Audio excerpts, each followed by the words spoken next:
Hello everyone. आज हम बात करने वाले हैं एक ऐसे टॉपिक के बारे में जिसका नाम सुनते ही बहुत लोग डर जाते हैं, बायोप्सी। बहुत बार पेशेंट्स मेरे पास आते हैं स्कैन रिपोर्ट्स लेकर और रिपोर्ट में लिखा होता है lump seen, suspicious lesion, further evaluation required. और इस मोमेंट पर पेशेंट्स के दिमाग में सिर्फ एक ही सवाल होता है, डॉक्टर ये कैंसर तो नहीं है ना? और जब हम बोलते हैं कि बायोप्सी करनी पड़ेगी तब तुरंत दूसरा सवाल आ जाता है, बायोप्सी से कैंसर फैल तो नहीं जाएगा? ऑपरेशन करना पड़ेगा क्या?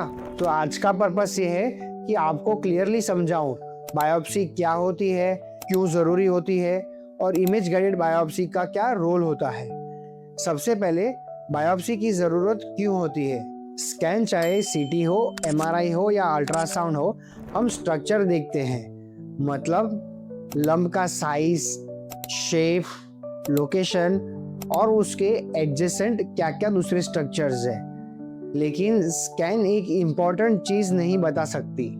वो ये नहीं बता सकता कि वो लंप इन्फेक्शन है, टीबी है, एक बिनाइन ग्रोथ है या कैंसर है।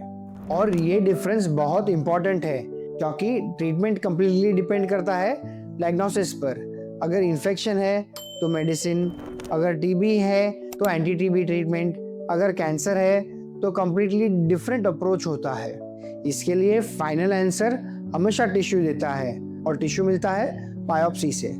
बायोप्सी होती कैसे है? सिंपल लैंग्वेज में समझेंगे, बायोप्सी का मतलब है बॉडी के किसी भी हिस्से से एक सस्पिशियस एरिया में से एक छोटा सा टिश्यू सैंपल लेना ताकि उसको माइक्रोस्कोप के नीचे एग्जामिन किया जा सके। अब यहाँ एक इम्पोर्टेंट बात आती है, पहले के टाइम पे डीप सीटेड लीजन के लिए सर्जरी करनी पड़ती थी सिर्फ सैंपल लेने के लिए, लेकिन आज के टाइम में हम ये काम बिना सर्जरी के कर सकते हैं और वही है image guided biopsy. Image guided biopsy होती क्या है?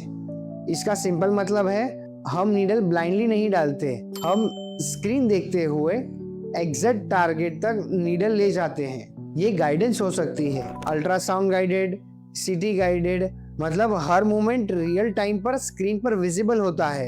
इससे दो फायदे होते हैं, एक्यूरेसी बढ़ जाती है और रिस्क कम हो जाता है।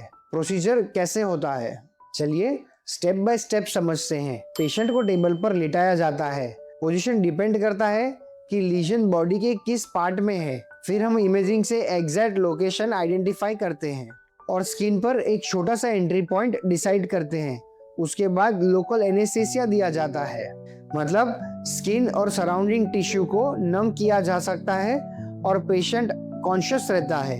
फिर एक थिन बायोप्सी नीडल धीरे धीरे टारगेट की तरफ एडवांस की जाती है। हर स्टेप पर हम स्क्रीन देख रहे होते हैं, कंफर्म करते हैं कि नीडल करेक्ट जगह पर जा रही है। जब नीडल एग्जैक्टली लीजन के अंदर होती है तभी हम 2-3 स्मॉल टिश्यू सैंपल्स लेते हैं, बस प्रोसीजर कंप्लीट। यूजुअली पूरा प्रोसीजर 10 से 15 मिनट में हो जाता है। क्या ये पेनफुल होता है? मोस्ट ऑफ द पेशेंट्स का एक्सपीरियंस होता है, डॉक्टर एक्सपेक्टेड से काफी इजी था ये, क्योंकि लोकल एनेस्थीसिया दिया गया था। नीडल थिन होती है और कोई बड़ा कट नहीं होता। क्या हॉस्पिटल एडमिशन जरूरी होता है? ज्यादातर केस में नहीं। पेशेंट्स को कुछ घंटे हम ऑब्जर्व करते हैं और सेम डे डिस्चार्ज कर देते हैं। रिस्क क्या होता है? हर प्रोसीजर का कुछ ना कुछ रिस्क तो होता ही है, लेकिन इमेज गाइडेड की वजह से रिस्क काफी कम हो जाता है। Possible risk includes mild bleeding, infection, lung biopsy में एयर लीक यानी कि न्यूमोथोरैक्स, लेकिन ये सब रेयर होते हैं और मोस्टली मैनेजेबल होते हैं। सबसे कॉमन मिथ, बायोप्सी से कैंसर फैलता तो नहीं? ये एक मिथ है। साइंटिफिक एविडेंस क्लियरली ये बताते हैं कि बायोप्सी से कैंसर स्प्रेड नहीं होता। एक्चुअली प्रॉब्लम तब होती है जब डायग्नोसिस डिले हो जाता है। आइए जानते हैं बायोप्सी का रोल कैंसर की ट्रीटमेंट में क्या है। आज के टाइम में कैंसर ट्रीटमेंट काफी पर्सनलाइज्ड हो चुका है। कैंसर है या नहीं इतना ही नहीं, हमें ये भी पता करना होता है कि कैंसर का कौन सा टाइप है, ग्रेड क्या है, मॉलिक्यूलर मार्कर्स क्या है, और ये सब इंफॉर्मेशन सिर्फ बायोप्सी से मिलती है। इमोशनल एंगल में ये भी समझना चाहिए कि बायोप्सी का नाम सुनते ही पेशेंट एकदम कॉन्शियस हो जाते हैं, लेकिन बायोप्सी डरने के लिए नहीं होती, क्लैरिटी देने के लिए की जाती है। और जब क्लैरिटी होती है तब ट्रीटमेंट सही दिशा में स्टार्ट हो जाता है। फाइनल थॉट ये है कि अगर आपके डॉक्टर ने आपको बायोप्सी करने के लिए बोला है तो इसे डिले मत कीजिए। आज के टाइम में इमेज गाइडेड बायोप्सी एक सेफ, एक्यूरेट और मिनिमली इन्वेजिव प्रोसीजर है और सही डायग्नोसिस ही सही ट्रीटमेंट के लिए पहला स्टेप होते हैं। Thank you.